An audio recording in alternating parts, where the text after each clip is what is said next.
What's up, guys? Jez here from WhiskefyTV, and welcome to another Whiskey Wednesday. Now, we are episode 80 of WhiskefyTV. Let's hook in. So, as you can see in front of me, I have a bottle of Widow Jane, 10 years old. Beautiful looking stuff. It's 750 mils as well. We don't get this basic, boring version for Australia.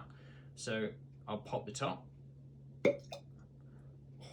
It's coolest things, as I say, almost every time I have a synthetic cork, is how cool it is with said synthetic cork.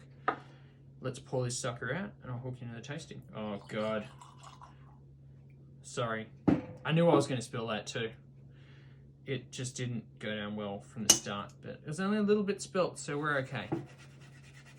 It's going to make the bar smell amazing though, let me tell you. So, let's start talking about it because that's what you guys are here for. Now, as I said, it's Widow Jane, and as you guys can see, it's Widow Jane 10 year.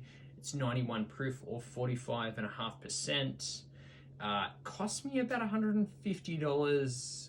It's going for $180 RRP. And it's about $69 in the US. Now, they run a new charred American oak cask, and it's an undisclosed mash bill imported by Subaco Distribution. So, and they got a nice little sticker to put over the side here. So let's run through the quick notes about Widow Jane, and then we'll crack in. So, if you guys aren't familiar with Widow Jane, as I did last week, just another American whiskey from New York. Now, Widow Jane is a small batch whiskey from Red Hook, Brooklyn, New York, opening the distillery in 2012. They came out the gate with this 10-year-old product. Now, I can tell you that this bottle is from 2019, and this is 2021. There is not enough time between 2012 and say 2019, let alone say 2021. Oh, it is. Yes, 2021. There is not enough time for a 10-year-old product there. We need 2022 for their own stock.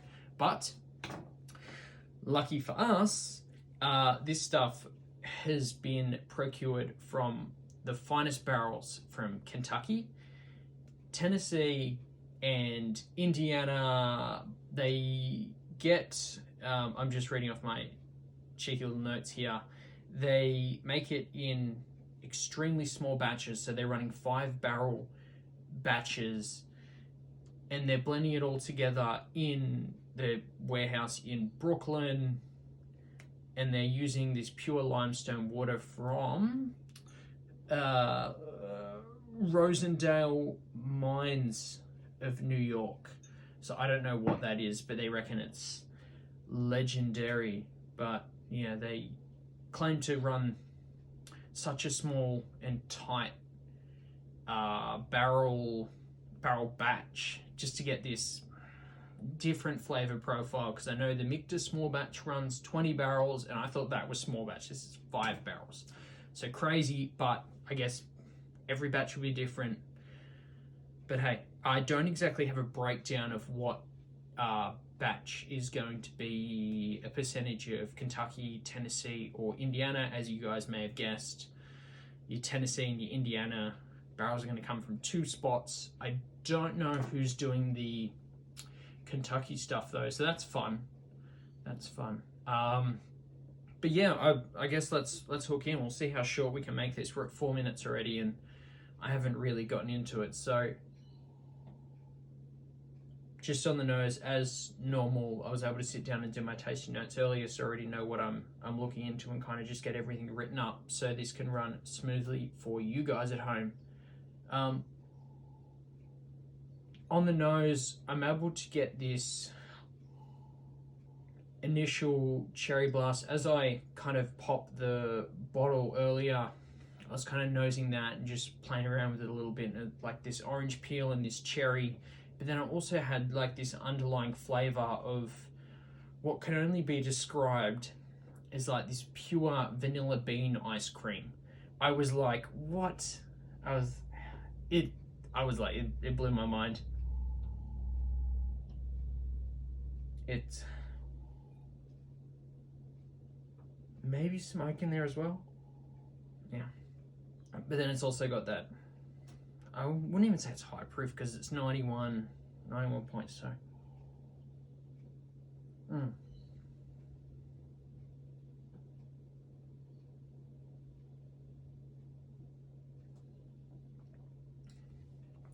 Bit of a Kentucky chew happening there. As I go through it, it's got, I want to say like a mid viscosity. It's like borderline low, but I'm gonna put it at mid. It's got a little bit of a peppery note going on that's kind of just sitting at the front of the tongue there, so it wasn't anything exciting happening on the palate, just like a little bit of pepper. Going again, and I'll give you guys a breakdown for the finish.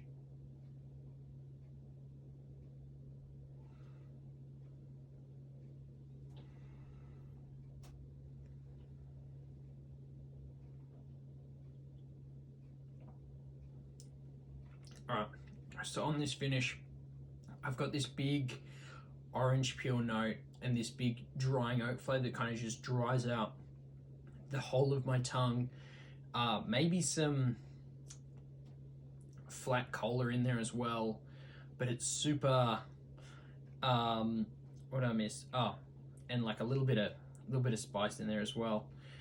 But yeah, I guess it's all in that nose and all in that finish. But outside of that, it's not too bad. Now, on to whether I tell you guys whether to buy it or not. This one's an interesting one because I really enjoyed the nose. The nose was super sweet. It had like that cherry and vanilla bean notes there. And it's like, hey, it's good stuff. It also had a fantastic finish there as well. And by vanilla bean, I mean vanilla bean ice cream. So you guys are following along. Amazing finish on it as well. Don't you play games? We're still good. Yeah, amazing finish on it as well. As I said, that flat cola, orange peel, big drying oak notes, and a little bit of spice there. But it is expensive for the Australian market, coming in at $180 a bottle, or $150 is what I paid from Manning Street Cellars, and $69 US. So it's obviously not cheap to import either. In saying that, I'd put it down as a bar.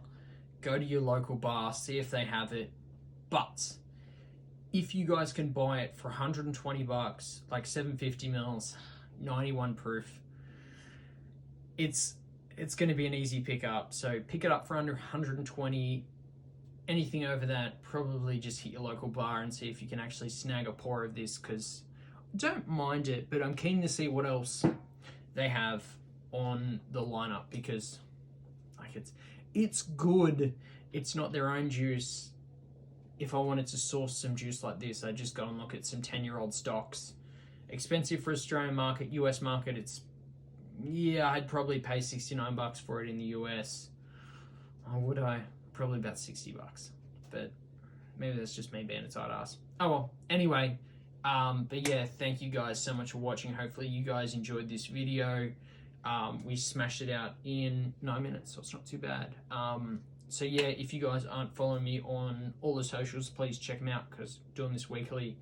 And as I remind you guys, just like, follow, subscribe on whatever social channels you guys are using. So thank you, love y'all, stay thirsty, peace.